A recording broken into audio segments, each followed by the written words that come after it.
Most twin parents would agree that one of the biggest challenges is to get their twosome on a regular sleeping routine, and the same routine. I'm Jen Varela of Sugar Night Night, and I'm here to share some tips on getting your newborn twins to sleep so you can sleep. This is Twin Talks, episode number 10. The ultrasound shows your babies to be healthy. What? Did you say babies? You're huge. Are you having twins? Are they natural? Which one do you like better? Twins, huh? My neighbor's cousin's brother's uncle's a twin. So can they read each other's minds? How do you tell them apart? Twins? You got a 2 for 1. Do twins run in your family? Double trouble. You're not having any more, are you? At least you're not Octomom. If you're pregnant with twins or you're an experienced twin parent, odds are you've heard it all before. Now it's time to hear from the experts. This is Twin Talks, Parenting Times 2. Well, welcome to Twin Talks, broadcasting from the Birth Education Center of San Diego. And Twin Talks is your weekly online, on-the-go support group for expecting and new parents of twins. And I'm your host, Christine Stewart Fitzgerald. And have you heard about the Twin Talks Club? Our members get bonus content after each new show, plus special giveaways and discounts. And you can subscribe to our monthly Twin Talks newsletter and learn about the latest episodes available. And another way for you to stay connected is by downloading our free Twin Talks app, available in the Android and iTunes marketplace. Before we get started here, let's just do a quick introduction. We have panelists talk about our, families and how we're connected to twins. Okay. Hi, everybody. So I'm Sunny. I'm filling in as producer today. Shelly isn't here right now. So tell you a little bit about myself. So I'm a mom of 2 little boys already. Sayer is about 3 years old and Urban is 18 months old. And I'm pregnant with identical twin girls who are due in about a month. So while I don't have a lot of sleep tips to offer new parents of twins yet, I will be taking notes on today's episode so I can use them within the next month or so. And you'll be stocking up on your sleep beforehand. Yeah. Yes, trying to. And as your host, I've got identical twin girls, Julia Alexa, who just turned 4. And then I also have a singleton girl, Michaela, and she just turned 1. So we've got 3 girls in the house. My husband always says, okay, he needs a dog with cojones.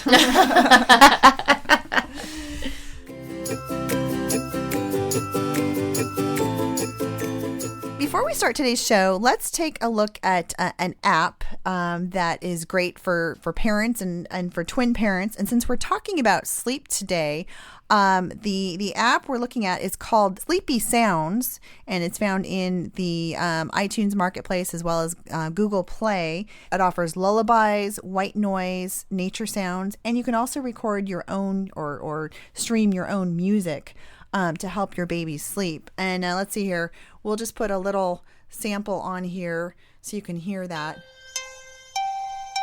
So here's the lullaby version. So it's, pretty mellow. And I should add that our, the screen of the phone while it's playing, it's got these nice sort of pictures and stars, something that you would maybe see, in some of those different things that project on the ceiling. So as far as apps go, and I'll bring Jen in on this, what do you think about something like this? I think white noise can be terrific. I think it's important what kind of white noise you use. Mm-hmm. So the low tones, even Dr. Harvey Karp has talked about how you don't want the high-pitched sounds, because the low tones is what helps regulate your brain to take away that chatter, if you will. It's even been helpful with postpartum depression moms. So I would probably be more inclined to take a look at what the white noise is on that app. And I think white noise is great. Here's our sample right here. That's the white noise. That's the white noise. Yeah, that's not bad. It sounds like rain, Yeah. doesn't it? So I would just say the key with white noise is it needs to be continuous. So like the sleep sheeps that go for 45 minutes and then stop, not so good. Because then when a child goes through a sleep cycle and partial arousal, what happens is now the environment is different from what they fell asleep in. So it can be kind of stimulating. So if you're going to use white noise, it should be continuous and all night long. So maybe you even use the old-fashioned, those little round noise maker, things that essentially like a fan that you adjust. Yeah. I mean, white noise can be a lot of different things, and I just would look for the low tones is what I'm. And the low tones. And so I would say low tones and all night long. Okay. So as far as the apps go, would you recommend this? Well, what's nice about the world of apps now is that you can travel with it, right? So it used to be like you might have this big huge fan, right? Well, you're not going to take that with you to grandma and grandpa's, right? So I think the apps can be lovely from the standpoint of they're being portable. So it's not such a big thing to need them because you can take them with you. So I think there's a place for them. I just think you got to be mindful. And then that's a free app. This is a free app. Yes. Yeah. Okay. Interesting. Yeah. So I mean, I'm not in the position yet. My one thing would be for twin parents, if it's something that's on the screen, like, I mean, how do you kind of do that between two kids? I don't know if that's really going to work. Like maybe put it in front of one twin could benefit from it, but maybe not the other. Visually. Oh, yeah. See, now I would not. You wouldn't even use that, so maybe Not just turn the use that screen side. off. That's too distracting. Yes. Yeah. So I'm not up for the visual, but for Okay. the white noise, okay. Yeah. Yeah. I mean, I would just say, where you just have to kind of be strategic on where you put it and Definitely. stuff like that. And one thing I will say I like about this is you can do your own music, and I think you do like your own recording. So that might be something if you're traveling and you want to leave with your babysitter or nanny or something that's very familiar. Sure. Yeah, that's where it can be definitely beneficial. So thumbs up, thumbs down. Yeah, I mean, I think anything that's free, I'm willing to try. There you go. And try it. And I don't know if I would put too much, put all your hopes and dreams into it, but if it's free, why not? Try it. Well, and I like the convenience of it. That's great. Yeah.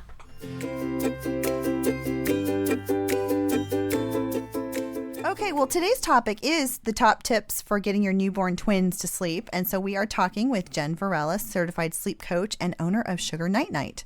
So there's probably a number of expecting parents that are listening right now, and they're wondering what they're getting into, what they're in for. And also there are new parents who are sleep deprived and desperately looking for a solution. So can you just take a moment and explain how it's different for twin parents or twin babies compared to singletons when it comes to sleeping challenges? So how much time do we have? Right. Yeah, you didn't start this on an easy question. So, one of the things that was so fascinating to me in doing, research on what are the different experts saying, when you've got Ferber and Weisbuff and Kim West and, Tracy Hoggs and all the different philosophies on sleep, right? So interesting because all of them say that there has to be some compromise. And I thought that was so interesting in the sense we can all have our strict philosophies on what sleep should look like for a singleton. But then when it really comes down to the twins, it's sort of like you've got to be open to the reality that there's going to be some compromise. And last night I was kind of looking over my notes and it just hit me that compromise an acronym. I said, come on, Mom, please relax. Obstacles make opportunity for ingenious solutions. Exhale. So, the reality is when you're working with twins, you are going to have to do some things that are different than you would be doing with a singleton. And so I think scheduling really becomes more of a necessity with twins than it does as much with a newborn. So we're going to be talking about newborns, 0 to 3 months. So the advice and the information I'm giving, please be mindful I'm talking about infants and newborns, young children. You really too have to adjust your expectations because a lot of twins are born prematurely, right? So their feeding needs are going to be need to be adjusted with an adjusted age, right? So your expectations sometimes, well, how come my child's not sleeping this long, or how come their awake times are so short, right? So you got to keep that in mind. And I've heard several twin moms say survival, right? Like Yes. everyone's still breathing. Yep. So today was successful, Woohoo. right? Yeah, Right. yeah. So and then help. I just think you can't underestimate the significance and importance of help. And so Dr. Polly Moore, she has a book called The 90-Minute Baby Sleep Program, and I just had to laugh because this is a quote from her book. It says, "It's okay to break the glass on the emergency box," right? So I just think it's interesting that all the sleep experts all make some exception to what their hardcore line would be in all the books, and I thought that was so interesting. So if anything, just to take from that it's a little bit tricky, and you need to do what you got to do.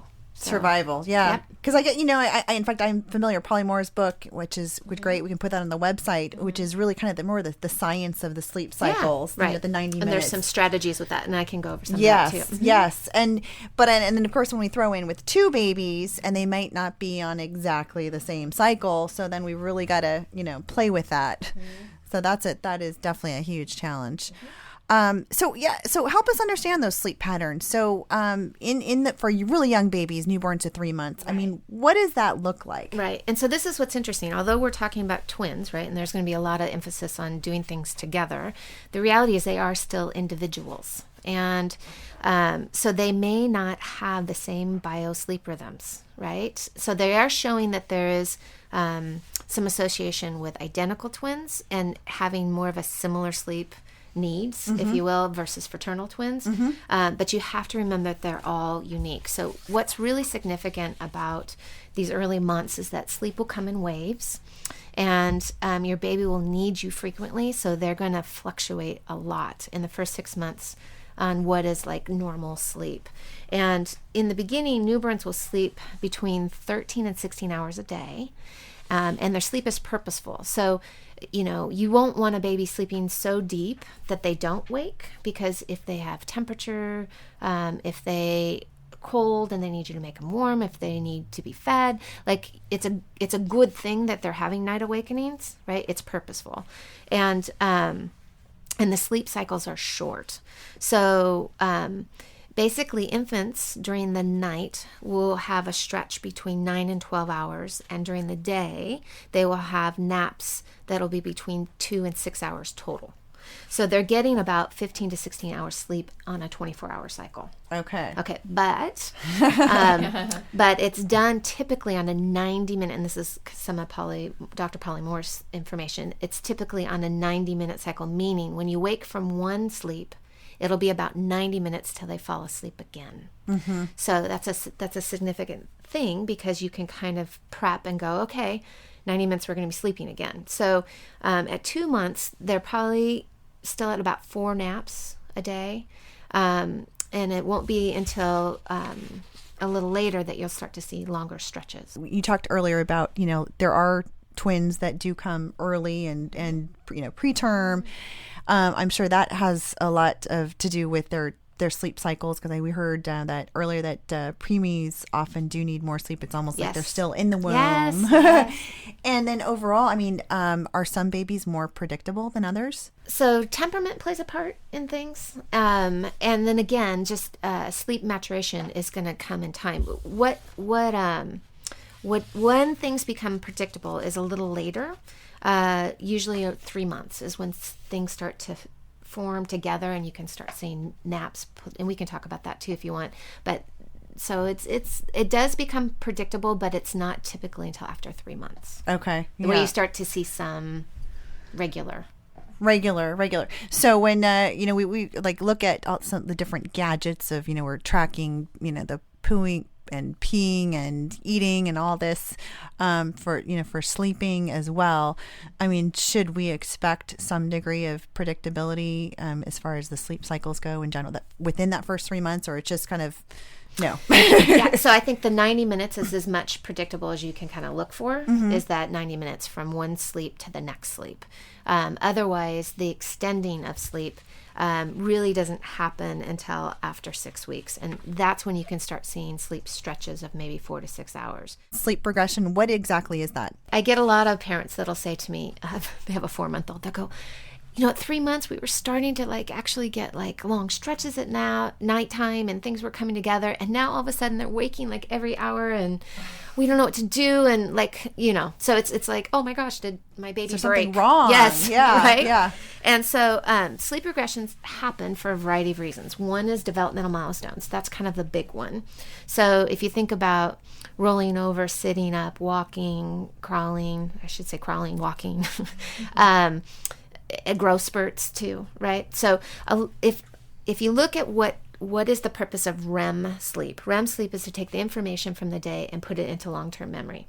So when a baby goes through a really big developmental milestone, they're probably going to spend more time in REM sleep, which means it's going to be more disrupted sleep. So it's very normal to have sleep regressions around developmental milestones.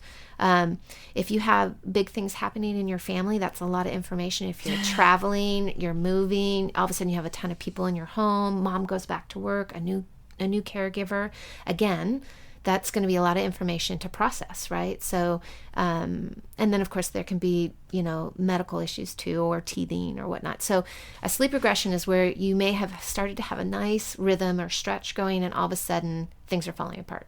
And so that happens for all children to varying degrees. So some children it'll be more significant than others. And so typically I am always recommending, if you're looking at sleep training, to look at doing that after 6 months, because then you're past the big developmental milestone that happens between the 4 and 5 month mark. And that one is usually a very big sleep regression. And what's that big developmental milestone? So I call it when they see the world. So an example would be is they might not have noticed the cat or dog in your home, and now all of a sudden they see that furry thing going across the room, and they're tracking it. So they're not just focused in on their own little body, their hands, their feet. Often it'll happen when they find their toes, because they come to the end of themselves and now they see the world. So it's kind of, I've had moms describe it, they've become alert or awake, or they've shown up, more interactive. Mm-hmm. Okay, and that's kind of the 4th to 5th Yes. month. Okay. Yes. And so does sleep regression, I think we're saying that within that first 3 months, Right. it's really unpredictable. It's very fluctuating. It's yes. fluctuating. So we Yes. really wouldn't see sleep regression until a little bit later on. Yes. Okay. Yes. Okay. But it's normal. Yes. So good to know. It's normal. Yes. And so, and as far as different, transitions, taking place. And I Right. think you When mentioned- can you expect that things will kind of get consolidated, Yes. right? Yeah. When does that happen? Right. So before 6 weeks, that's what I was saying earlier, the longest stretch will be somewhere between 2 and 3 hours. And then at about 6 weeks of age, the biological sleep rhythms will start to organize. And that's where you'll see somewhere between 4 and 6 hour night sleep stretches. 6 hours. Woohoo. Yes. We're looking forward to that. No kidding. So, and then nap organization doesn't happen until 4 6 months. Before 6 months. Okay. Because between 4 and 6 months. Okay.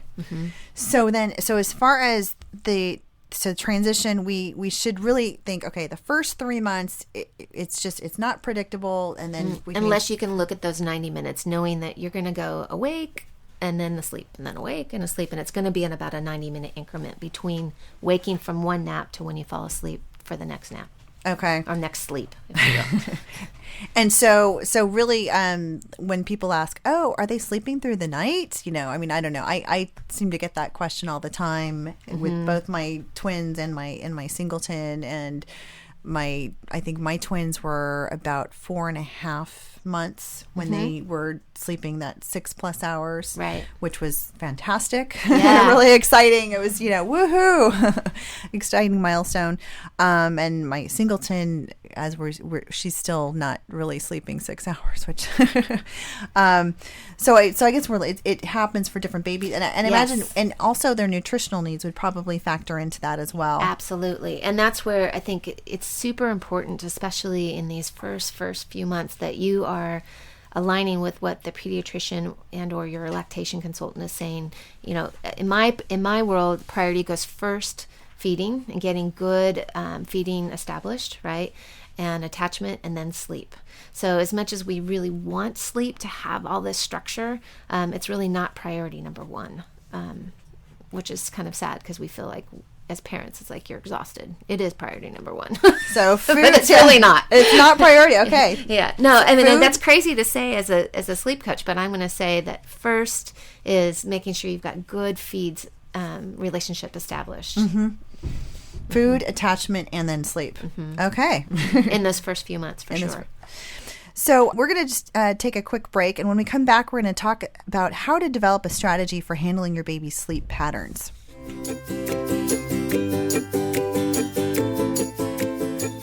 Welcome back. Today we're talking with Jen Varela, learning some tips to help twin parents get their 0 to 3 month olds in good sleeping routine.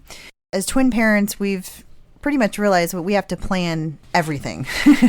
So in doing that, so what are some of the things that they need to consider in developing a sleep strategy together for their twins? Kind of interesting as far as, where can you get another set of hands, right? So you might find that there are things that you need two of, right? So like a swing can be an extra set of hands or whatnot. So I think when you're really looking at sleep strategies, it's kind of on a bigger picture, not just nighttime, right? So you want to definitely get help where you can. I think a lot of us just think, oh yeah, we can do this, right? Yeah. And so I think, I think getting help where you need help is really essential. Trying to synchronize the eating schedules, that can really help a lot, right? When one goes down, then both goes down. So that's where you want to try and watch what's happening during the day as far as their napping goes, and establish regular routines around your days and bedtime, because there is a lot to be said, honestly, about routines, and I know you've done another segment on that, but how your subconscious really aligns with those cues that it's time to go to sleep. And the little ones, they do make that connection with, you do the same thing in the same fashion every time, and when it's time to go to sleep, that really helps a lot with helping them associate that with sleep. So, and when should parents be putting together their sleep strategy? I mean, if they're doing all this research, during the pregnancy, and now they know, okay, the 3 months are going to be a little crazy. So, right. So when should they be getting together, putting their heads together, and developing that strategy? This is where it's still an individual person, right? So you can't go, oh, okay, now we've hit 6 weeks, so now it's time to sleep train. My philosophy would be you don't sleep train till after 6 months. However, just like all the experts out there have compromised by saying, yes, you do need to have some, sense of a schedule or whatnot. I think doing things in the same fashion, in the same order, can really begin to start that association with sleep. So a sleep routine, if you will, like how you might sing a certain song when you're changing the diaper when it's time to go to sleep, or using a sleep cue. I've named my company Sugar Night Night because that's what I say to my kids when it's time to go to bed, Sugar Night Night. So sleep cues, you can start those. So it's an associations that go with the bedtime routine. You can start those early on for sure. But as far as like any kind of sleep training, that part of it, I would say after 6 And even months. just for the parents, kind of putting their own strategy together, just getting on the same page and saying, okay, maybe what are the roles that we're going to take in creating our sleep strategy? So, and maybe that means one parent might, try to put them down while the other is either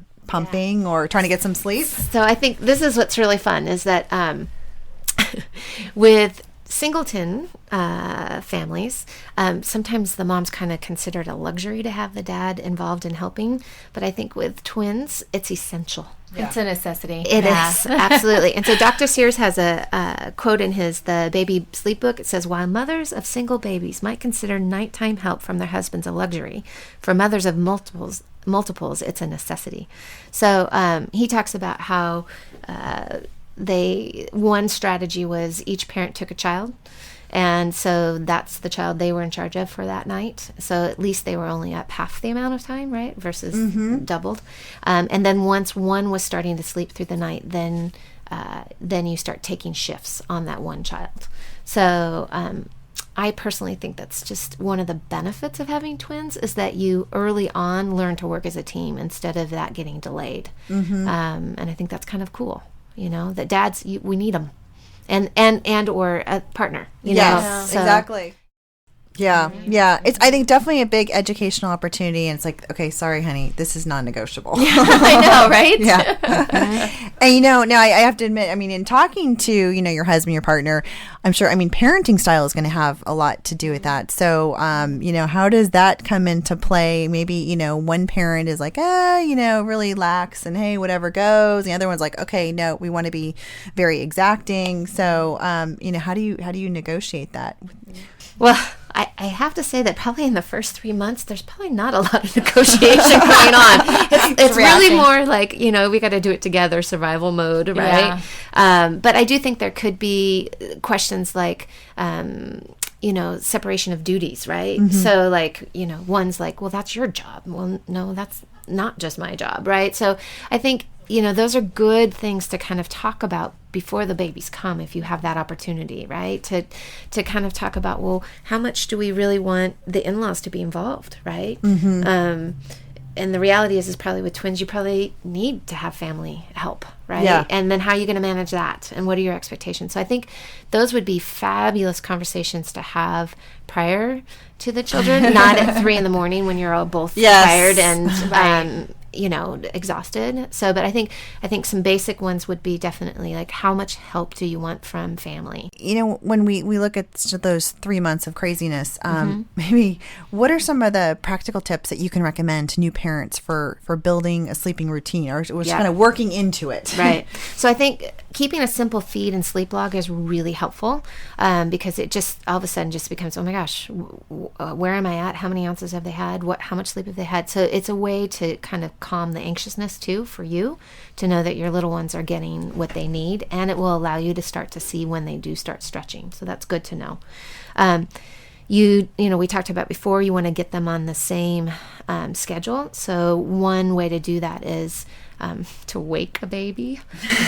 Really scary thing that to is say. scary in itself, right? Yeah. But example being, if you know where you want the naps to be, you wake them 90 minutes before you want the next nap to begin, right? Or the next sleep piece to begin. You want to try and put them down drowsy but awake when you can, and I would say at least once a day. And I call it practicing putting them down drowsy but awake because some children will get there faster than others. Okay, so that learning to self-soothe is not something you can necessarily rush. After 6 months, that's different. But if you practice putting them down, aware of their surroundings, that can help so much. And then wake them at the same time in the morning, at least within 30 minutes of each other. Mm-hmm. So they may not have an exact same sleep cycle, especially for fraternal twins. But so you're saying you can give yourself kind of a 30-minute window. And the conflict on that, if you will, is this whole like, well, what happens when you have one that's a really good sleeper, right? Now you start waking that one to get them on schedule with the one that's not as strong a sleeper, and now the one that was the strong sleeper is sleep deprived, right? So I think you have to be mindful and know that there could be some compromise sometimes where you let one snooze a little longer, and then that's going to produce regular sleep routines. So it's sort of a fine line there because you don't want to discourage the one that's doing well and is a good sleeper by, wearing them out. Right. And this is not an exact science. So. No, not like how you do the twins, right? Yeah. That's why I said, remember survival, right? Survival, Everyone's breathing. Yeah. Mm-hmm. Wow. Do you recommend putting twins in the same crib or bassinet, or do you think keeping them separate? I mean, is it disruptive to have them together, or does it help them sleep better? What do you think? So there's been some interesting studies out there on that, which is kind of fun to take a look at. And I like Kim West's, how she calls it, womb to room. So, they're used to being together, right? So in 2002, the clinical pediatricians researched apnea monitors on 11 sets of preterm twins and compared the readings with when the twins slept together in the same bassinet and slept separately. And the twins that were sleeping together showed fewer episodes of apnea, which means there's definitely something happening for them being together. That's a good thing. That even helped regulate their breathing, which I thought was interesting. So the trick on putting them into the same crib, right, or bed, is that obviously safety, right? So if you have a rolling little ones, I think they need to be separated. And whether that benefit really is still in place after those first few weeks there's a lot of debate on that, right? Because if they're really fully sleeping, then they're not aware of the other one, right? But initially, I think it's a great thing. The little body warmth. I know I put my identical girls together, and we'd swaddle them up and put them little burrito babies next to each other, and they slept well. But then as time went on, and I'm going to say probably when they're about 2 months Yeah, old. that's what they say. And they started pulling their arms out of the Yes. swaddle. And my husband and I, sometimes we'd just wake up in the middle of the night because one of them would just be crying. And we're like, what's going on? We couldn't Yeah. figure it out. They're messing with each other. And we figured out, they just pull their arms out and just slap the other one in the head. And then the other one's crying. And the one that slapped is, just fine, sleep. Yeah. So, Yeah, and actually, Dr. Harvey Karp talks about that in his book, Happiest Baby Guide to Great Sleep, that they've even shown studies that it can cause breathing issues, right? So one hand lays over the mouth or nose of the other child. So I think a good rule of thumb is when they start reaching or grasping for things, you definitely need to be gradually moving them apart from each other. 2 months, 2.5 months is a really good time to go, okay, the benefits that there would be probably have been used to the full extent that they're going to be. However, I do know, twin families that have done it for a really long period of time. So I think it's a very individual decision. I just think you need to do it safely, just like any co-sleeping situation needs to be done safely. But I do think it's interesting, the study on how there was fewer episodes of apnea, so that they were actually sleeping better or breathing, it's almost breathing like a better. form of co-sleeping then, just having another Kind of, baby. yeah. Huh. Yeah. So, let's see here. So now, twin parents are in survival mode, and there's at some point they're going to get really desperate. We've been there, and we're thinking about putting together this sort of strategy. And what about having sort of a backup plan? Is there something that twin parents should think about and say, okay, well, here's our routine, what we want to do, and if this all else fails, then what? Yeah, I think that's a very important thing to acknowledge and accept, because it probably will happen, right? Right? You're probably going to hit a point where, when both the babies are crying at the same time, like you just feel like you're losing your mind, right? So I think, you've got to first go, okay, try not to get too frazzled, right? And know that your calming, soothing voice is essential for them. And so your perspective is very important. And I know some parents too just feel like, oh my gosh, I don't have enough to give, right? Because there's always, I'm helping one and the other one's crying, and so I had a lady tell me a really wise thing. She says, love multiplies, it doesn't divide. And I thought, you know what, that's really true. When you're really loving, it does multiply. And the need that you're not being able to meet, like you would maybe dream of doing for your child, may get made up because they're going to have a forever play partner, right? So I think it's an important one piece is to take a look at your own expectations and take a look at where's your level of, is it time to put the mask on your face like they'd show in the airplanes, right? You put the mask on you first and then on the baby. So be mindful of where you're at. Are you at a breaking point? And so ask for help. And one thing that I think is really significant for parents of twins is that it's not just, can you help me with the babies? But it's, who's going to run the errands to the store and to the pharmacy and, the post office and grocery store.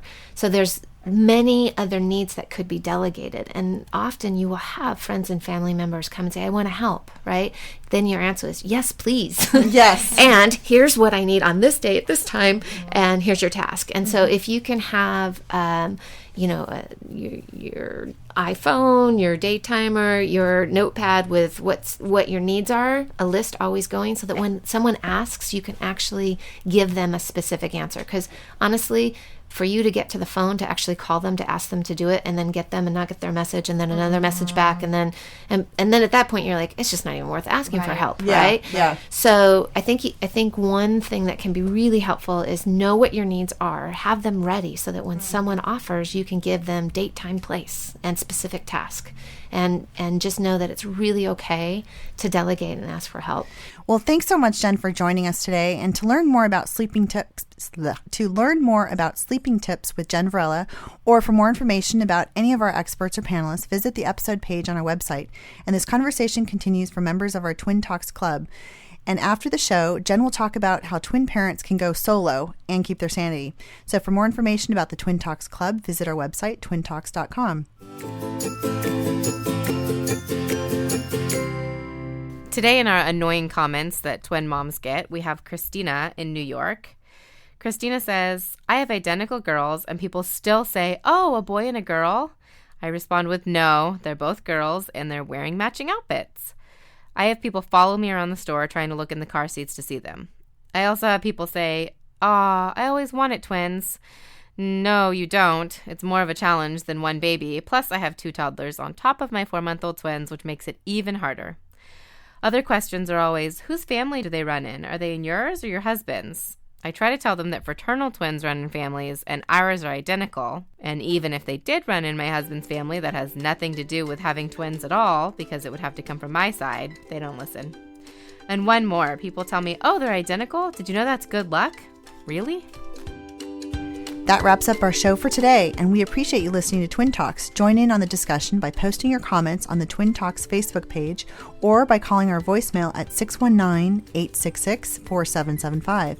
And don't forget to check out our sister shows, Preggy Pals for expecting parents, the Boob Group for moms who breastfeed their babies, and Parent Savers, an online support group for new parents. This is Twin Talks, Parenting Times 2. This has been a New Mommy Media production. The information and material contained in this episode are presented for educational purposes only. Statements and opinions expressed in this episode are not necessarily those of New Mommy Media and should not be considered facts. While such information and materials are believed to be accurate, it is not intended to replace or substitute for professional medical advice or care, and should not be used for diagnosing or treating healthcare problem or disease or prescribing any medication. If you have questions or concerns regarding your physical or mental health or the health of your baby, please seek assistance from a qualified healthcare provider. New Mommy Media is expanding our lineup of shows for new and expecting parents. If you have an idea for a new series, or if you're a business or organization interested in joining our network of shows through a co-branded podcast, visit newmommymedia.com. Hey mamas, don't forget to check out Mighty Moms. It's our online community built for new moms just like you. Not only can you connect with other moms, but you can also join us backstage for special mom-only online events. And you'll also be notified when we're recording so you can join us as a special guest. Visit our website, newmommymedia.com, and click on the Mighty Moms banner. It's free. That's newmommymedia.com. See you there.